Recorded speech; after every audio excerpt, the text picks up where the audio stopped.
रवि गौतम हाथरस से इस वक्त हमारे साथ जुड़े हुए हैं। रवि, सबसे पहले तो मैं आपसे यही समझना चाहूंगी कि जो 2 महीने का समय दिया गया है आयोग की टीम को जांच करने के लिए, जांच अब तक कहां तक बढ़ी है, क्या कुछ पता चल पाया इस टीम को, इसको लेकर क्या जानकारी? जी बिल्कुल, आपको बता दें कि कल आयोग की टीम जो है हाथरस पहुंची थी, पुलिस लाइन में रुकी थी, जहां जो अधिकारी है उनसे उन्होंने बातचीत की। उसके बाद में जहाँ जो घटना स्थल था, जहाँ जो 121 मौतें हुई, जहाँ भगदड़ हुई, जहाँ सत्संग हो रहा था, वहाँ फुलरई गांव में आयोग की जो 3 सदस्य टीम थी वो वहाँ पहुंची है, डीएम को लेकर, प्रशासन को लेकर, और वहाँ का जो निरीक्षण किया उन्होंने, जांच किया कि किस तरीका से यहाँ 121 लोगों की मौत हुई और भगदड़ में कैसे जाने गई, उनका उन्होंने निरीक्षण किया। आज सुबह से हम देख रहे हैं 9 बजे से पीडब्ल्यूडी गेस्ट हाउस में आयोग की टीम जो है जनता दरबार लगाई हुई है। सुबह 9 बजे से लेकर 1 बजे तक जनता दरबार लगा रही है और तरह तरह के लोगों से सवाल कर रही है। हालांकि मीडिया का बैन लगा रखा है, मीडिया की एंट्री नहीं है बिल्कुल भी अंदर घुसने से, लेकिन हर तरीका के जो भी पुलिस है, प्रशासन है, सेवक है, तो अनुयायी है, उन लोगों से लगातार जो आयोग की टीम है वो उनसे बात कर रही है। ठीक है, लेकिन अब रवि, समझना ये भी बहुत ज्यादा जरूरी हो जाता है कि अब तक इस हादसे को लेकर के कई नेताओं की प्रतिक्रियाएं, राहुल गांधी खुद वहां पहुंचे भी और उन्होंने पीड़ित परिजनों से बातचीत भी की, लेकिन ये भी बात सामने निकल कर आई कि अब राहुल गांधी ने खत भी लिख दिया है योगी आदित्यनाथ के नाम, और उन्होंने जिक्र किया है, जब वो पीड़ितों से मुलाकात उन्होंने की, साथ ही आग्रह किया गया है कि मुआवजे की रकम को और बढ़ाया जाए, और क्या कुछ जानकारी इस खत से जुड़ी हुई?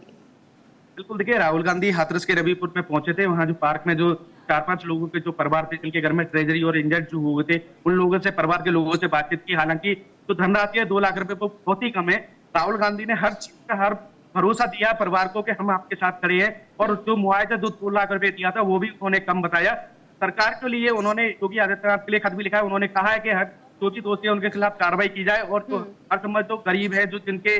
घर से जो ट्रेजरी और कैजुअलिटी हुई है, उनके परिवार को और धनराशि बढ़ाई मांग की है। लेकिन रवि, सवाल तो यही है कि अगर इतने तादाद में लोगों की जाने गई है और सरकार की तरफ से अगर ये फैसला लिया गया, एक रकम तय की गई और उस रकम को जारी किया गया, तो फिर इसमें आपत्ति जब उन पीड़ित परिजनों को अब तक नहीं हुई थी, तो राहुल गांधी की तरफ से ऐसा आग्रह किया जाना किस ओर इशारा कर रहा है?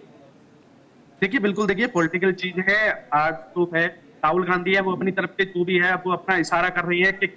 ये तो सब लोग जानते हैं कि सब चीजें राजनीतिक हैं, ठीक है, लेकिन योगी आदित्यनाथ ने जो तो दी है, उन्होंने जो कहते हैं जो पिछड़ी हुई है सबके सब साथी उन्होंने दे रखी है।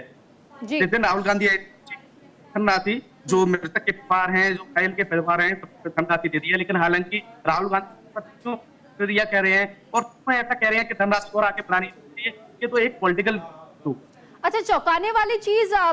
रवि ये भी है कि अगर राहुल गांधी ने अपने खत में 3 बातों का मुख्य तौर पर जिक्र किया, एक और जहां उन्होंने पीड़ित परिजनों से मुलाकात की, उस बात का जिक्र मिलता है, आग्रह है योगी आदित्यनाथ से कि उस धनराशि को और बढ़ाया जाए जो मुआवजे के रूप में ऐलान किया गया। वहीं दूसरी तरफ जांच प्रक्रिया में भी सख्त एक्शन लेने का जिक्र उन्होंने किया है, लेकिन दूसरी ओर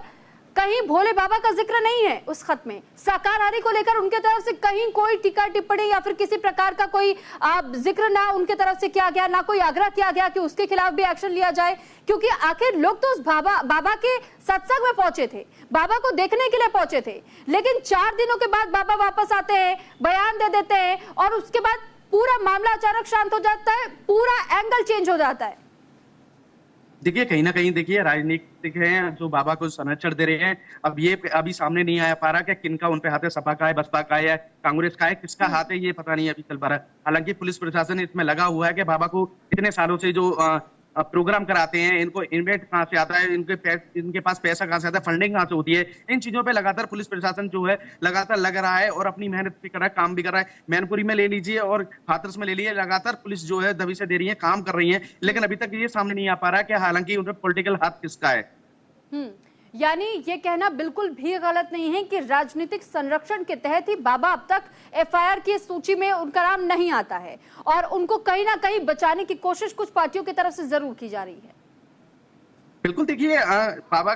तारीख की घटना है, 2 तारीख से लेकर अभी तक किसी भी पॉलिटिकल जो नेता है कभी उन्हें अभी तक बयान सामने नहीं दिया, अभी तक वो सामने नहीं आ रहे कि भोले बाबा के खिलाफ कार्रवाई करनी चाहिए। हालांकि मायावती का ट्वीट आया, मायावती जी ने कहा था कि भोला बाबा सहित जो भी और जो लोग हैं, सेवक हैं, तो संयोग हैं जो कार्यक्रम कराते हैं उनके खिलाफ कार्रवाई करनी चाहिए। हालांकि और भी जो लोग हैं उनको भी तस्वीर अपनी सामने देनी चाहिए, लेकिन सबसे बड़ी बात है कि कोई भी आदमी सामने नहीं आ रहा है। सबसे बड़ी बात है कि 121 जो मौतें हुई हैं, उसका जिम्मेदार कौन है, अभी तक ये सामने नहीं आ पा रहा।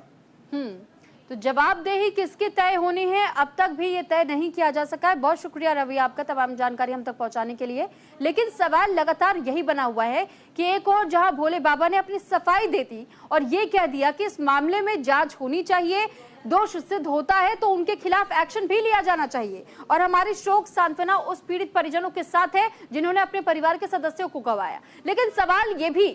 कि जिस बाबा के कई कार्यक्रमों को लेकर यह कहा जाता है कि शाकाहारी की तरफ से अक्सर लोगों को कहा